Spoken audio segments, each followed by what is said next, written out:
Behind me is a mid-2011 27-inch iMac, and for a couple of reasons, I think this is one of the best iMacs ever made.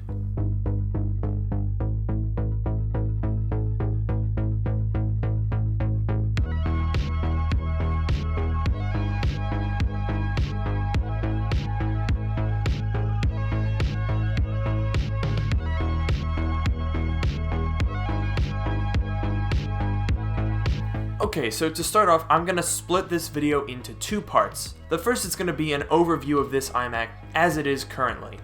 And the second part is going to be more about why this is the best iMac ever made, arguably, and also why you're going to see a lot more of this thing on the channel. But before we start with anything, can we just admit how cool it looks to have sort of this like dual iMac setup? It looks good. Alright, so to start, let's run through the specs. This is a top-tier 27-inch mid-2011 iMac, and it comes equipped with a 3.4 GHz quad-core hyper-threaded i7-2600. My machine in particular still has the stock 4 GB of RAM. However, this iMac, like most 27-inch iMacs, has user-serviceable RAM, so we're not staying with 4 GB for very long. For storage, this machine should come with a 1 TB mechanical drive. I say should because that's what I ordered, but when my iMac arrived, it had a 2 TB hard drive installed. Nice.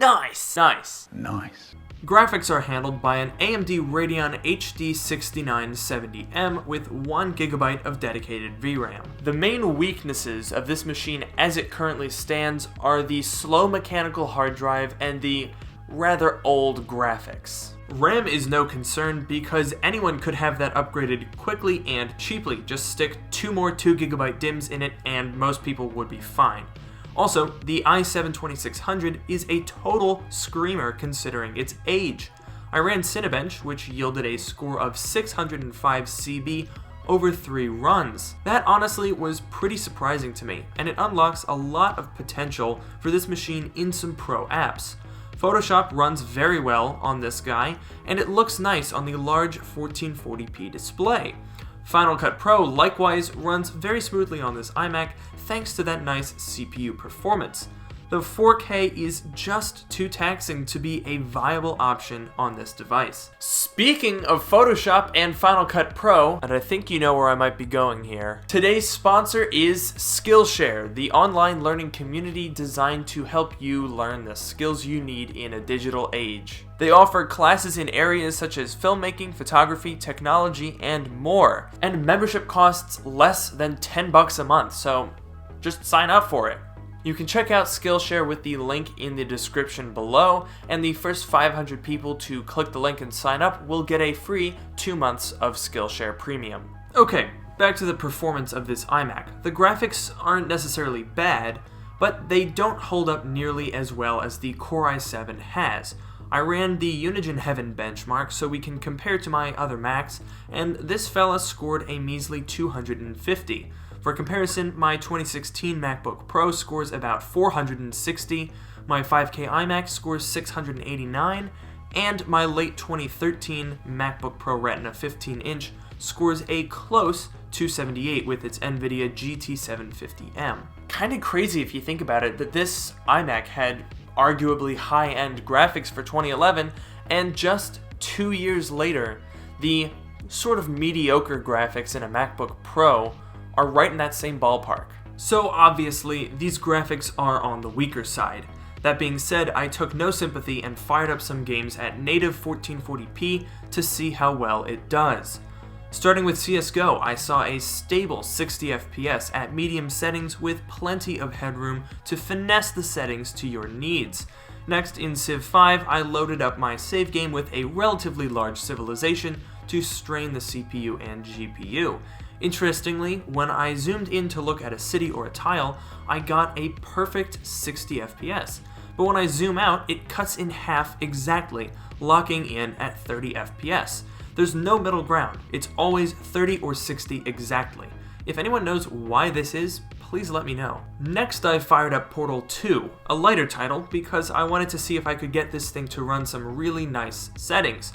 And sure enough, it runs at a constant 60 FPS on the highest possible settings at the highest possible resolution. This game honestly looks pretty good considering it's the same age as this iMac.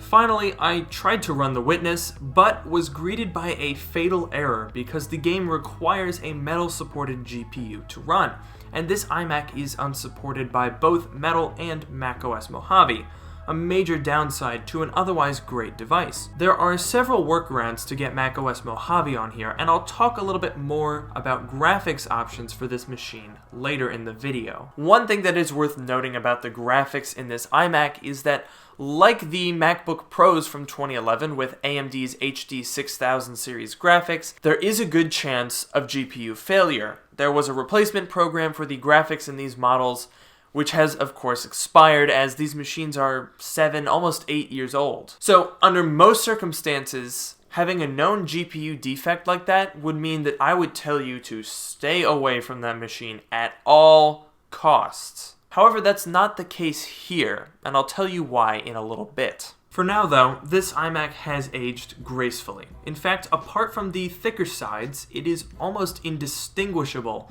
from a new iMac. If you look at them from the front, they look exactly the same. In fact, I bet you didn't even notice that this isn't the 2011 iMac, but my 2015 5K iMac. You've officially been pranked. I was a little nervous that the non-retina display would look kinda chunky, but I'm happy to report that unlike pre-retina MacBook Pro screens, which have not aged very well, this one looks pretty good even today. It's a nice IPS display with rich colors and really impressive viewing angles for something so old. In fact, the only complaint that I have, and you may have noticed this from my footage, is that this display is very, very reflective. It does not have that anti-reflective coating that you'll find on a lot of newer Macs. So at this point, you're probably wondering why I'm claiming that this thing is one of the best iMacs ever made. Because sure, these are pretty good specs, pretty decent performance for a machine that only costs $400, but it's not anything spectacular as it is right now. To explain why this thing is so good, I only need one word. Upgradability. Yeah, despite being an all-in-one, there is a lot that you can upgrade on this iMac. Granted, it's not nearly as easy to work on as those weird build-it-yourself PCs that people keep telling me about in the comments. I don't know what that's all about. Is that new? But with some patience, this thing is very, very upgradable. Seriously, this thing is so easy to work on. In fact, I'll show you right now. All you have to do is get your fingernails under this display, and off it goes. It's that easy. You should probably use suction cups though. It's just a little safer. You don't want to crack the glass. So once you get the glass off, there's just a couple of screws and a few connector cables and you're in. So what can you actually upgrade? Well, like a lot of iMacs, including this 5K iMac, this has a socketed CPU, so you can change that. It also has user upgradable RAM, as we've talked about. It also has space for a second SATA hard drive or SSD. Or you could even bump up to 3 hard drives in this machine if you take out the optical drive and put in one of those MacBook Pro hard drive caddies. Yep, those things work in this as well, and then you can run 3 drives. More importantly, and also more interestingly, the graphics in this machine use the MXM Type B standard, which means that you can replace and upgrade them. You heard me right. An iMac with upgradable graphics. Now granted, it's not like this is the only one. The 21-inch as well as older iMacs also had that, but this is the most modern iMac that has upgradable graphics. Also right about now, you're probably noticing that I haven't opened this thing up and done any of those upgrades. Trust me, I will. So pretty much the rest of this year is going to be me turning this iMac into one heck of a screamer. So this video is really a preamble to a video series that I'll be doing with longtime occasional co-star Noah from Pogo Coding and More. So make sure you're subscribed with notifications on to see how that unfolds. We're gonna call this thing the FrankenMac. It's gonna be a screamer. So, to recap, not only is this iMac a pretty good value option considering the screamer of a CPU and pretty decent specs for the money, it also has a lot of potential. The sky is the limit with these machines. You can put some really nice hardware in these and still maintain the nice form factor and sleek design. Now obviously it's not going to be the easiest tasks. There are bound to be hiccups, as you'll likely see from Noah and I shortly. If you're thinking of having a go at upgrading one of these, hold off for a bit so Noah and I can have a go at it first. Let us mess up so you don't have to. We're going to figure out what it takes to modernize these machines, even if, granted, it's not the most economical or the most practical thing to do. Don't expect this to be a flawless masterpiece, a work of art in the making, but hopefully we'll put some things in it and they'll work. God, I hope it works, otherwise it's going to be a really boring video series. So the reason that I think that this is such a great iMac is because it is so versatile, because you can change so much about it. So, does that make it practical? Not necessarily. For a lot of people, you're going to probably avoid having to do all the work on this by just buying an iMac that works as it is, putting it on your desk and leaving it alone. But if you like to tinker and upgrade your technology, this is a really fun project. So, that'll do it for today's video. As usual, make sure to like, comment, and subscribe. Don't forget to follow me on Twitter @Miani, and please consider joining my subreddit. I'll be posting along the way as I do these upgrades, and it'll be fun to chat with you guys as the upgrades progress.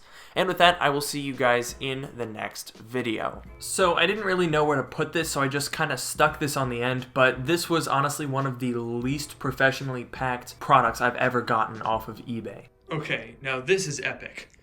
I'll be the first one to admit that it's kind of hard to pack an iMac, but that does not sound right at all. I can reach in and feel the top of the iMac. I'm literally touching the top of the iMac right now. All right, I turn the flash on. Look at that. That is not at all well packed. Oh my God. Got it open. Let's take a look inside. What? This is nowhere near. This is just a plastic bag. A ripped in half plastic bag. This is nowhere near enough to be shipping an iMac on. Okay, so this is the company that I got it from. They sent me an email with this exact stuff on that. I guess they really want to make sure that you're happy with what you get. The first thing they could do is, package this thing properly, because geez, this is like one. I think this is the worst packing job I've ever seen. It's just awful.